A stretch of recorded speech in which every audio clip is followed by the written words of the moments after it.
আসসালামু আলাইকুম, সবাই কেমন আছেন?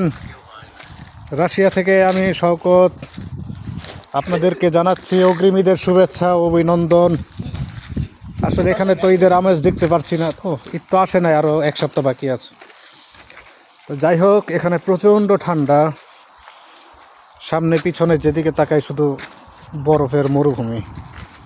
তার মধ্যে বাঙালি খাবারের স্বাদ এখন তো পাই না, নাই, বাঙালি খাবারের স্বাদ নাই।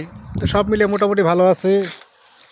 আপনারা কে কোথা থেকে ভিডিওটা দেখছেন অবশ্যই আমাকে জানাবেন, আর আমার এই চ্যানেলটা সাবস্ক্রাইব করবেন,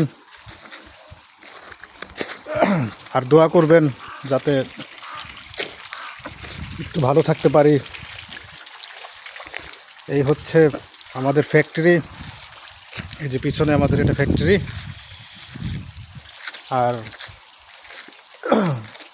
আমাদের ফ্যাক্টরি মোটামুটি বড়ই এখানে। তো আপনারা যারা রাশিয়া আসতে চান অবশ্যই জেনে বুঝে আসবেন। আর বিশেষ করে কন্ট্যাক্ট পেপার, যারা রাশিয়া ফাইল জমা দিয়েছেন, ফাইল জমা দেওয়ার পরে আপনার ওয়ার্ক পারমিট হয়েছে বা কন্ট্যাক্ট পেপার আসবে, যখন সাইন দিতে যাবেন অবশ্যই এটা আপনারা ট্রান্সলেশন করে নেবেন। তখন ওখানে টার্গেট থাকে কত পিস করে মাল দিতে হবে,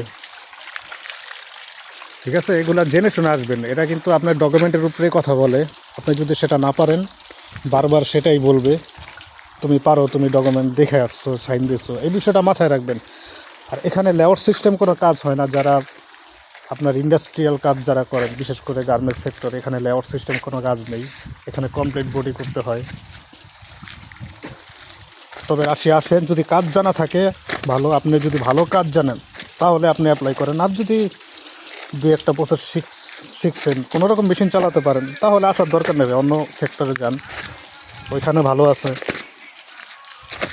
যেমন আপনার এই বিভিন্ন ওয়্যার হাউস আছে, এরপরে বিভিন্ন ফ্যাক্টরি আছে যেগুলোতে আপনার অন্য কাজ চলে আর কি। সিরামিক্সের ফ্যাক্টরি আছে, এরপরে ব্রয়লারের মুরগির খামার আছে, এখানে কাজ করতে পারেন। আর সিম্পলি আপনি নর্মালি 1 লক্ষ টাকার উপরে এখানে স্যালারি পাবেন যদি ওই ধরনের কাজ জানেন। তবে পরিশ্রম করতে হবে, মাস্ট। পরিশ্রম ছাড়া এখানে কোনো সাফল্য আসবে না। আর বিশেষ করে আপনারা যদি রাশিয়ান ভাষাটা শিখে আসেন তাহলে সেটা আপনাদের জন্য আরও বেশি প্লাস পয়েন্ট। দেখা যায় বাহিরে বের হলে আপনাদের জন্য সহজ হবে। আর এইখানে এই দেশের মানুষ খুবই ডিসিপ্লিন, তারা ডিসিপ্লিন মেনটেন করে খুব, আমাদের মতো না। রাস্তায় হাঁটা থেকে শুরু করে সব বিষয়ে ডিসিপ্লিন এদের। তো আপনি এখানে আসলে হয়তো বা আমাদের বাঙালিদের স্বভাব জানেনই তো, এলোমেলো চলাফেরা, এরা এগুলো পছন্দ করে না। তবে আপনারা ডিসিপ্লিন বজায় রাখার চেষ্টা করবেন, ঠিক আছে? আল্লাহ হাফেজ। আবার পরের ভিডিওতে অবশ্যই সবার সাথে যোগাযোগ করা হবে। আর আপনারা কে কোথা থেকে ভিডিওটা দেখছেন কমেন্ট করে জানাবেন। আপনাদের কমেন্টের উত্তর দেওয়ার জন্য আমি রেডি আছি। কোনো বিষয় জানার থাকলে অবশ্যই দ্বিধাদ্বন্দ্বে আপনাকে আমরা জানাতে পারেন। যেহেতু আমি একটা দেশে আছি, অনেকে রাশিয়ার জন্য ফাইল জমা দিয়েছেন, অবশ্যই আমার এই ভিডিওটা যারা দেখছেন যদি কিছু জানার থাকে আমাকে অবশ্যই প্রশ্ন করবেন, আমি উত্তর দেওয়ার চেষ্টা করব। ধন্যবাদ, আল্লাহ হাফেজ।